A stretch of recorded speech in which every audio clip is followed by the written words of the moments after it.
Hello there. I have something absolutely special. And I've had this little piece of absolutely special, and it might not look like anything terribly special unless you know about this car and you know what this is, and you're deep in the woods on homologation specials.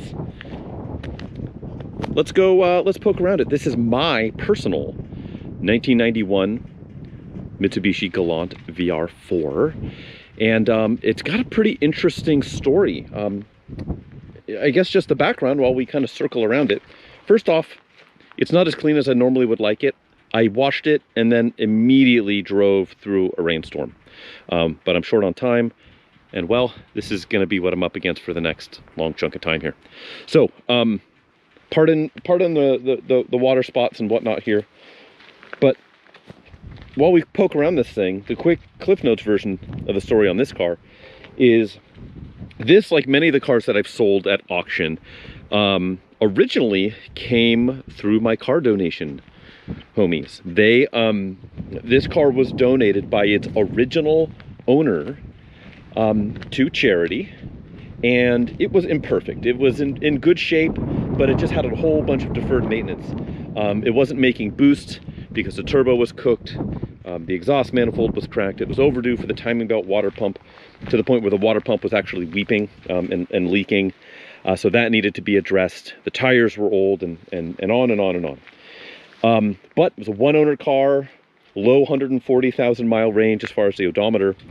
And if you know about these cars, they're not common. They sold 2,000 of them in 91 and 1,000 of them in 92 here in the North American market, and that was it.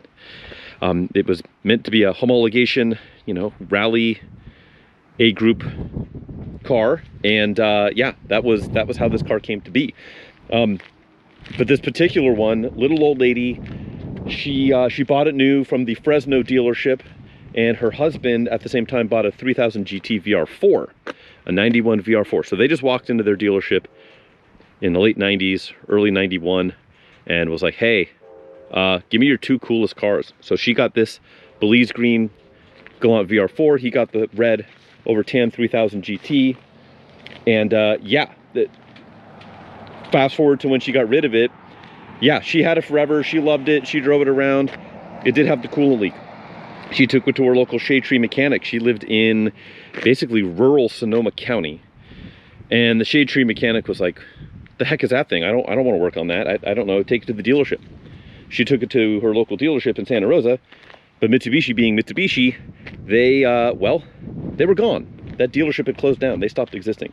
So she's going to have to drive it an hour and a half away to go to San Francisco or go to Oakland to have the issue dealt with. She didn't want to do that. She figured it was time she stopped driving anyway, so she donated it. I then brokered the sale of this car. I really wanted it. I had a white one in college, actually, and so I knew exactly what it was when it came in. I brokered the sale of this to my good friend and podcast co-host Chadwick. Check out his YouTube channel, Auto Obsessive Garage, where he did a whole series of videos on this car and all the work he's done on it. So if you're interested in a specific car, I highly recommend you check all that out. He goes through doing the timing belt and water pump and all the fluids and all the fun stuff. He recapped the ECU, which is a common issue on these and DSMs. And so it's an incredibly sorted car. But I brokered that sale to him with me getting last rights of refusal if he decided to sell it. So he had it, I think, just under a year. Then I bought it, and now I've had it, you know, probably a year and a half. And we've had some good travels in this car. Let's poke around it though specifically and see, you know, it's not perfect, but it is very, very above average for these cars. These were pretty much modded into the grave. It was kind of the, you know, DSM guts. So the 4G63 takes very, very, very well to mods, legendarily so. And yeah, these had a big cult following. So finding a reasonably clean stock example is effectively impossible. There is some paint cracking on the top of this bumper. It looks like it might have taken a minor impact at one point here, just enough to crack the paint. And then eventually the cracked paint is there. There's some touch of paint in there, but That would be a simple repair. It's got the same deal on the other side, so not as severe. Honestly, that's the worst flaw in this exterior. It does present very well. This is all original paint, best I can tell. It really doesn't look like anything's been repainted on this car. Minor paint cracking on the edge of the hood here, and it's got some rock chips. You know, that one's got some touch-up paint. Yeah, just a sharp car. Some rock chips on the hood. It does have these original wheels. They all came this way. They were painted, the wheels were painted to match the exterior color, so these are the same dark Belize green, white, like the one I had in college. They came painted white. If you got black, they came painted black. And then a different design in '92. It was like a 5-spoke design, but they also came painted. It does have a sunroof. These cars came with 2 possible options: CD player and sunroof. This one has neither. But you're saying, hey, isn't that a sunroof? It is. That's a dealer installed sunroof. So when our little old lady bought this car new, she wanted a Belize green, she wanted a sunroof, she wanted no CD player. And that was her list of options. So she had to shop around. That's why she ended up going all the way down to Fresno, about a 5-hour drive south, to get this car. But then they had 2 of the 3 boxes checked. They had the no CD player, they had the Belize green, no sunroof. So they told her, hey, no problem, we'll just get a sunroof installed. And so they did. It does still work. I don't mess with it because finding OEM parts for a '91 Mitsubishi sunroof's a nightmare. I can't imagine what this dealer installed sunroof is. So if something hangs up, something catches up, it breaks the cable, I'm doomed. And so I just leave it alone. I would strongly suggest the next buyer do the same. The paint, there's some thin spots in the clear, like here and here. That actually looks like maybe bird dropping damage. Not the end of the world. If you really wanted to fix it, you just need to paint it between these 2 drip rail moldings and the sunroof, one little square. But it presents very well. Paint correction would be massive on this car. It would really make this thing pop. So that would be something you can do. For me, this car was always like a B+ driver and not a show car, not a car that I really worried about perfect paint on. But I think a paint correction would be enormous on this car. It would go a long way. Back here, there's a little scuff on this bumper cover. Not too bad, but it is there. Like, some of it looks like that's rubber transfer, so that might even polish off. Maybe. Otherwise, the bumper's in pretty good shape. Couple little scuffs here. Again, you can see I just drove through the rain, so bear with me here. But there's some little scuffy there. The spoiler, the clear coat is starting to go on the spoiler. You can see here. That just started this last year. That's part of the reason why I'm selling this car, is I have too many cars and I'm running out of places to keep them. So that means sometimes something cool like this gets to spend more time parked outside than I would want. And that really kind of rang true when the clear coat started to go on this spoiler. Now this is an easy fix. You can just repaint that, or even just scuff it and re-clear it. I would probably get it repainted. I have an entire spare deck lid I found at a pick and pull. Same colors, same spoiler. And if one wanted to, you can just swap it over. It's got factory paint on it, and it clears good on that one. This one's original to the car. Most things on this car are original to it, so I've just left it. So I would probably paint it, but I will include the spare deck lid and spoiler, which hopefully the next owner won't find it to just be an annoying hunk of junk. There is a little mark here on this lower valance. It's got some touch-up paint on it. A little imperfection here. All told though, this thing is eminently presentable. Also of note here on this fender, there's a little ding right here. A little cut in the paint there. All ticky-tack stuff. If you've tried to find one of these in decent shape, that's just, they don't exist. So this is honestly about, outside of a museum, is about as good as you're gonna find. Tires. I am straight up in love with these tires. These are Vredestein Sprint Pluses. They only make these in about 2 different sizes. And one of them just so happens to be the factory size for this car, which is bonkers because nobody makes any decent tires in the factory size for this car. These are hard to get. I got these about a year and a half ago. 2020 is the date code on it. There's probably 2,500 miles on these tires. There's not a lot of miles on these tires, and there's a lot of tread, a lot of life, a lot of years left in these tires. So I cannot recommend these tires enough. Incredibly impressive, the amount of grip and everything along with them. They're quiet, they're comfortable, they're super grippy. Highly recommend. But those are new and those are excellent. Well, they're not new, but they're new enough. Let's poke around the inside. Inside is very nice. There's a few imperfections, and I'll highlight them. But the leather's in good shape. The driver's seat, I would say arguably, is held up the best. And the only reason I say that is the back seats and the passenger seat, the leather's pretty dry. I've gotten them come back a fair bit based on, you know, just giving them an enormous amount of, you know, leather treatment. I use some griot stuff. I use some other kind of, over the years I've had it, and they've loosened up. But, you know, like the backs of the rear seats where they sit in the sun, they're tight as a drum. I mean, that leather is really taut, really dry. And more treatment would not hurt it. But really, this interior is held up very well. There's our number plaque, 1114 out of 2000. The dash is in great shape. There's one little nick on it right next to that number plaque. I don't know if you just saw it. Just that one little nick right there. And if I'm being very picky, there's a little hump right here where this is kind of popped up a little bit. But, you know, it's a non thing. You can kind of see it there. It's kind of pulled away from this this vent just right there. But interior is excellent. It's dry. It smells nice. It feels nice in here. Here's the headliner. It does sag a tiny bit. This headliner's aftermarket.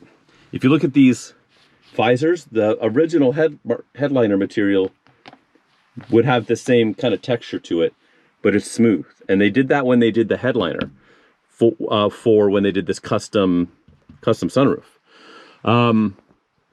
Normally there'd be a dome light here. It might be under this headliner. There might be a factory fresh OEM dome light and switch assembly there, but it does have the switches here for the sunroof. Again, I played with it a little bit when I first got it, and I haven't touched it since, to the point where it was just raining, I don't know, 20 minutes ago. I'm not going to mess with it now. This does slide back, so you can have the nice glass panel.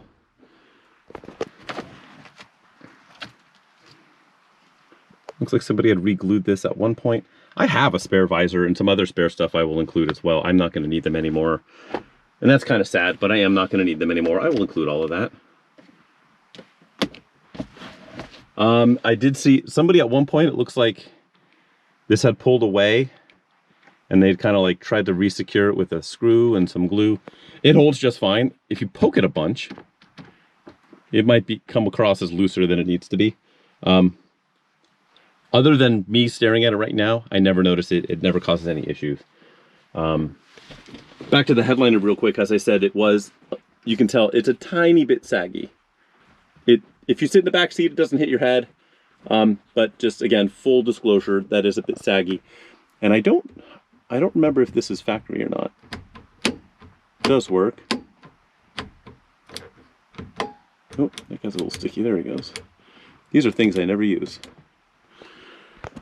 Little poke in that headliner here. Yeah, as you can see, the leather seams here, they're pretty taut. And that's just because it's, you know, it's almost like a drum head. It will continue to loosen up, I think, with more kind of leather treatment, leather moisturizer. But there's no tears. There's not a whole lot of wear to them. They're just dry. So, you know, I'll take that. It does have the auto belts. I took this one off because it was attacking my GoPro over here on the glass. Let's go ahead and start it. 148, 724 on the mileage. There's that belt I was talking about.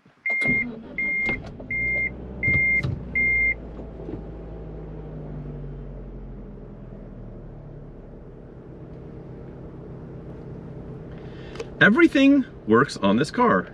Headlights, fog lights, signals, high beams. What do we got here? AC blows cold. It's got this 2-mode air conditioning.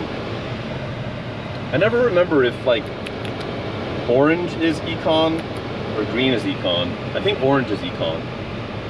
But it blows nice, it blows cold, it feels good. Blend door works as it should.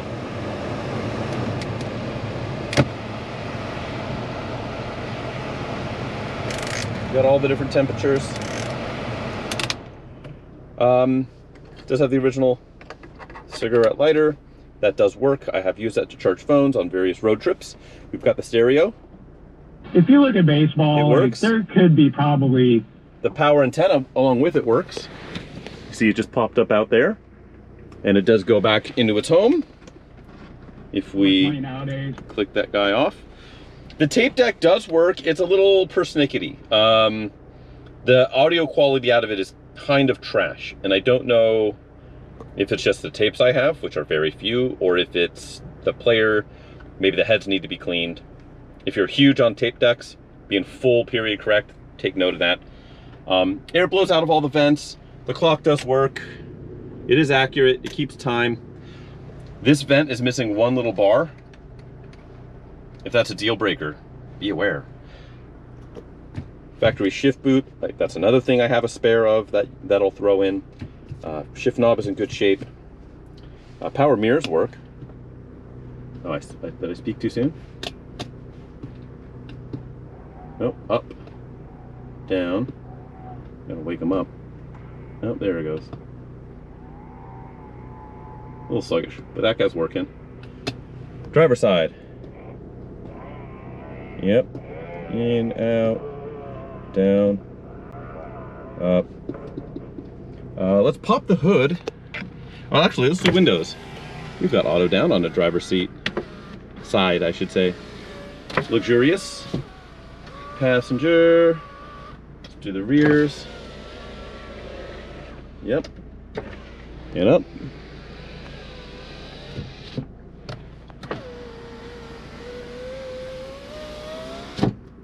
Power locks on this car are funny. The only way they work is key in the exterior door locks. There's no power lock switch in here. You can lock them like this and they all lock. And they all work in unison. Genius idea. I honestly think, like, whoever really wants to unlock one door or lock one door. So simple.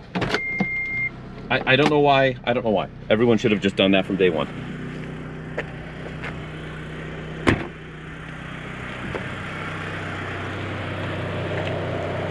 Oh, it would help if I popped the hood. Let's pop all the things. We'll pop the hood, pop the trunk. I don't remember what I have in the trunk. I think I've got a bunch of random nonsense back there. Let's discover.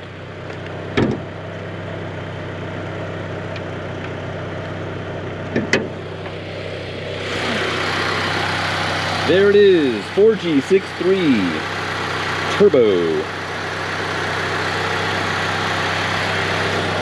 That timing belt is true and correct, so 3,000 miles ago, as I said.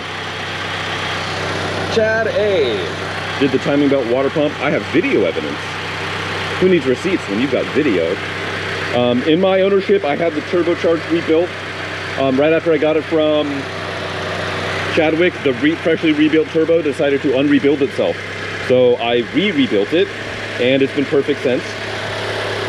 You might be able to see it down there. With that, a new gasket here on the turbo side. When Doug did his video, It freshly had the turbo in it, and it had actually a little bit of an exhaust leak. So if you've seen Doug's video, I haven't actually even seen it yet. It might be making some noise. I've since replaced that gasket, so it's much happier now.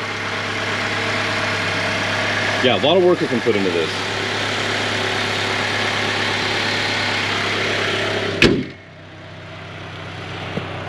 There's the headlights and the fog lights.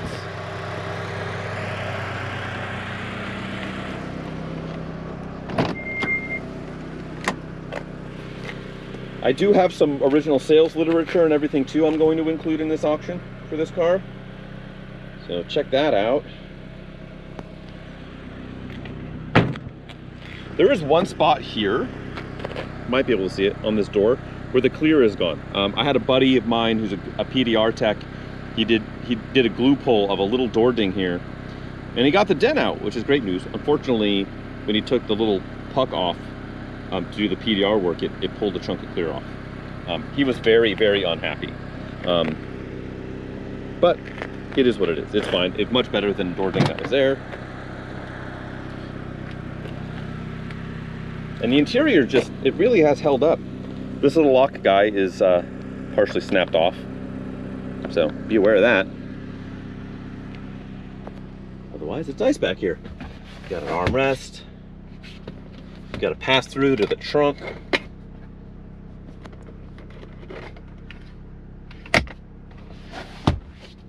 You can see what I mean by these dry leather. See the stitches holding on for dear life. I think more leather treatment. It's definitely softer than what it was when I first got it, but more leather treatment will help that out. Because like up here, pretty firm. So keep treating it, keep it happy. Otherwise, oh yeah, we're gonna look in the trunk. That's right. Oh man, I do have some garbage back here. Got a spare floor mat. I did at one point put an O2 sensor in it with the turbo. So that's good. It's a proper NTK unit. I did recently replace the clutch master. I don't remember. I think I have a receipt for the part. If not, I at least have the box. So that is fresh. I have front license plate. If you're staying in California, that's good for you. I have some random stuff, members only. You know, I'll throw that in too. You can have a members only jacket. Rally blanket, that I'm keeping. But yeah, four-wheel steering. It does work. It steers with all four wheels.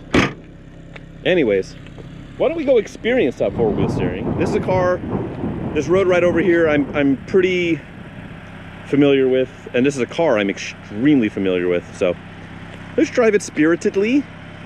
Maybe will be my last hurrah down this road in this car, which makes me moderately sad. But anyways, let's go do it. Come drive with me, shall we? All right, one last dance with my Galant.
Okay.